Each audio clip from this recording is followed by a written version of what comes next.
Assalamualaikum warahmatullahi wabarakatuh. Perkenalkan, nama saya Himatul Alia dengan NIM 41300-23012, Prodi S1 PGSD, mata kuliah Psikologi Pendidikan dengan dosen mengampu Bapak Afif Nuryansa, SPD MPD.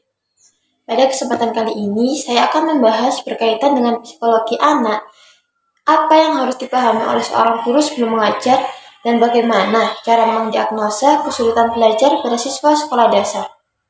Sebelum mengajar, guru perlu memahami psikologi perkembangan anak. Agar dapat efektif dalam mendidik, beberapa hal yang perlu dipahami guru tentang psikologi anak antara lain. Yang pertama, perkembangan anak melibatkan berbagai aspek seperti fisik, kognitif, sosial, dan emosionalnya. Setiap anak unik, namun umumnya ada beberapa perbedaan perkembangan antar anak, termasuk dalam hal kecepatan pertumbuhan fisik, kemampuan kognitif, dan interaksi sosial. Faktor genetik, lingkungan, serta stimulasi yang diterima anak dapat mempengaruhi perbedaan ini. Kedua, teori perkembangan. Ada beberapa teori perkembangan yang mencoba menjelaskan bagaimana manusia berkembang sepanjang hidupnya. Beberapa teori terkenal melibatkan: 1. Teori Piaget. Fokus pada perkembangan kognitif anak dengan tahapan seperti sensorimotor, profesional, konkret operasional, dan formal operasional. Yang kedua, teori Erikson mengajukan konsep krisis psikososial, menekankan tahapan-tahapan perkembangan sepanjang hidup dan konflik yang dihadapi individu. Yang ketiga, teori Freud menyusun model perkembangan psikososial, mengidentifikasi tahapan-tahapan yang berkaitan dengan perkembangan seksual dan kepribadian.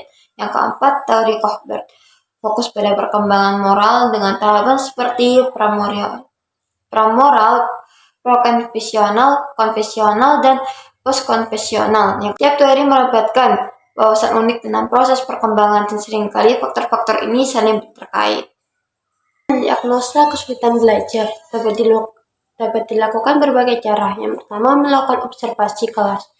Untuk mendiagnosa kesulitan belajar dalam observasi kelas ini, memperhatikan hal-hal berikut. Yang pertama, partisipasi aktif. Catat jauh mana siswa terlibat dalam pembelajaran. Amati interaksi mereka dengan guru dan teman sekelas. Yang kedua, tahap respon terhadap instruksi.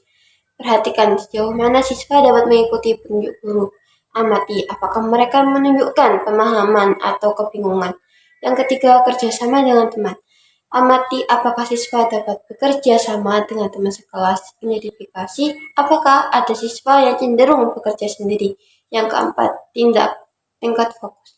Tinjau seberapa baik siswa dapat mempertahankan perhatian selama pelajaran. Catat apakah ada faktor yang mengganggu perhatian mereka. Yang kelima, kualitas pekerjaan. Perhatikan hasil kerja siswa termasuk tugas dan latihan. Catat pada kesalahan atau area kesulitan tertentu. Yang keenam, interaksi guru dengan siswa. Amati pendekatan guru dalam memberikan bimbingan. Catat apakah ada siswa yang perlu bantuan tambahan. Observasi ini dapat memberikan wawasan yang berharga tentang dinamika kelas dan membantu mengidentifikasi siswa yang mungkin mengalami kesulitan belajar. Yang kedua, interaksi dengan siswa.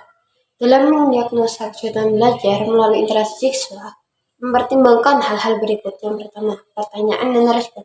Ajukan pertanyaan untuk mengukur pemahaman siswa terhadap materi. Amati seberapa cepat dan seberapa baik mereka merespon. Yang kedua, diskusi kelompok. Perhatikan kemampuan siswa berkontribusi dalam diskusi kelompok.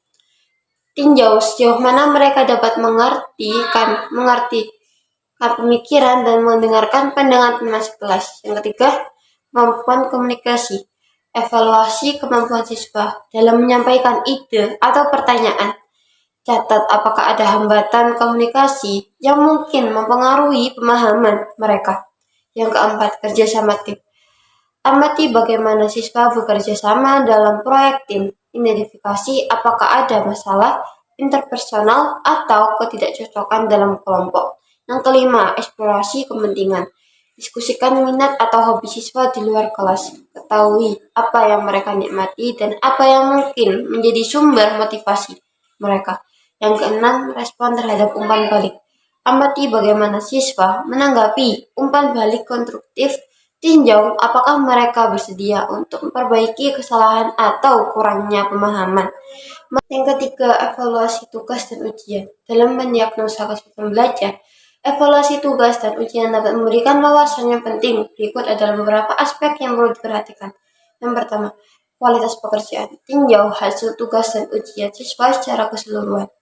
Catat, apakah ada pola, kesalahan, atau kekurangan dalam pemahaman konsep tertentu. Yang kedua, konsistensi performa.